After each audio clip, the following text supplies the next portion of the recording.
কথায় আছে শিশুরা নাকি ফুলের চেয়েও পবিত্র। তবে দেশ জুড়ে চলমান অস্থিরতায় কিছু মানুষরূপী পশুদের কর্মকাণ্ডের হতে নিষ্পাপ শিশুরা পর্যন্ত রক্ষা পায়নি। কিছুদিন আগেও ছোট ছোট পা দিয়ে এদিক ওদিক ছোটাছুটি করা কিছু অমায়িক মুখ আজ পৃথিবী ছেড়ে পাড়ি জমিয়েছে ভিন্ন এক জগতে। গত ১৯ তারিখে অন্যান্য দিনের মতোই সারা দেশে চলমান ছিল কোটা বিরোধী আন্দোলন এবং বিক্ষোভ।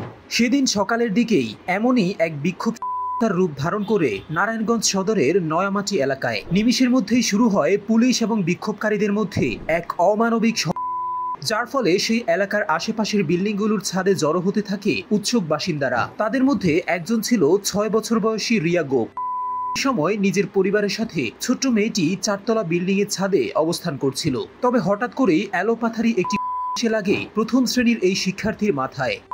মানুষদের ছোড়া সেই আঘাতে মুহূর্তেই মাটিতে লুটিয়ে পড়ে রিয়া। সদা হাস্যোজ্জ্বল শিশুটির প্রাণ বাঁচানোর চেষ্টায় তৎক্ষণাৎ তাকে নিয়ে যাওয়া হয় ঢাকা মেডিকেল কলেজ হাসপাতালে। মেডিকেল বেডে 5 দিন মৃত্যুর সাথে লড়াইয়ের পর পৃথিবীর মায়া ত্যাগ করে পরপারে পাড়ি জমায় মাত্র 6 বছর বয়সের আদুরে মেয়েটি। অন্যদিকে 4 বছর বয়সী ছোট্ট শিশু আব্দুল আহাদের কাহিনী তো আরো বেশি। নিজের পরিবারের সাথে রাজধানী যাত্রাবাড়ির রায়েরবাগ এলাকায় 11 তলা বিশিষ্ট একটি ভবনের 8 তলায় বসবাস করত আহাদ। গত 19 তারিখ বিকেলের দিকে রায়েরবাগ এলাকায় পুলিশ এবং কোটা বিরোধীদের মধ্যে ধাওয়া পাল্টা ধাওয়া এবং আওয়াজ শুনে ছোট্ট আহাদ এবং তার বাবা মা তাদের ঘরের বারান্দায় ছুটে আসে পরিস্থিতি পর্যবেক্ষণ করার জন্য। এরপর বারান্দায় দাঁড়িয়ে তারা পুলিশ এবং ছাত্রদের মধ্যে গন্ডগোল দেখতে থাকে। তবে হঠাৎ করে একটি সে লাগে আহাদের মাথায়। রক্তাক্ত অবস্থায় মেঝেতে লুটিয়ে পড়ে 4 বছর বয়সী নিষ্পাপ শিশুটি।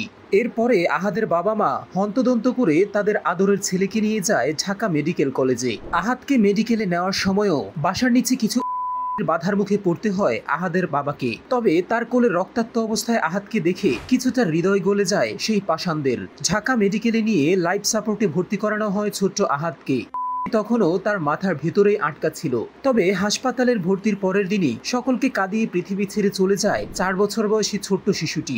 বাবার বহু আকুতি মিনতির পরেও ময়নাতদন্তের হাত থেকে রক্ষা পায়নি তার শরীর। পরের দিন রবিবার ময়নাতদন্ত শেষে আহাদের শরীরটা শুইয়ে দেওয়া হয় ফরিদপুরের ভাঙ্গা উপজেলাধীন পুকুরিয়া গ্রামের পারিবারিক কবরস্থানে। অন্যদিকে সাকিবুর রহমানের একমাত্র সন্তান সফকাত সামিরের গল্পটাও খুবই নির্মম এবং বেদনাদায়ক। রাজধানীর কাফরুল থানার বিপরীতে একটি বিল্ডিং এ বসবাস করত 11 বছর বয়সী ছোট্ট ছেলেটি। গত 19 জুলাই কাফরুল থানার সামনে আন্দোলনকারী এবং পুলিশের মধ্যে শুরু হলে টিয়ার গ্যাসের ধোঁয়া ঝুঁকতে শুরু করে সামিরের রুমে। টিয়ার গ্যাসের জ্বালা থেকে বাঁচতে যখনই ঘরের জানালা বন্ধ করছিল ছোট্ট শিশুটি, তখনই একটি সে তার চোখ ভেদ করে মাথার পেছন দিয়ে বেরিয়ে যায়। সাথে সাথেই সামিরকে হাসপাতালে নিয়ে যাওয়া হলেও ডাক্তাররা তাকে মৃত ঘোষণা করেন। বড় হয়ে একজন ভালো ফুটবলার হতে চেয়েছিলেন ছোট্ট সামির।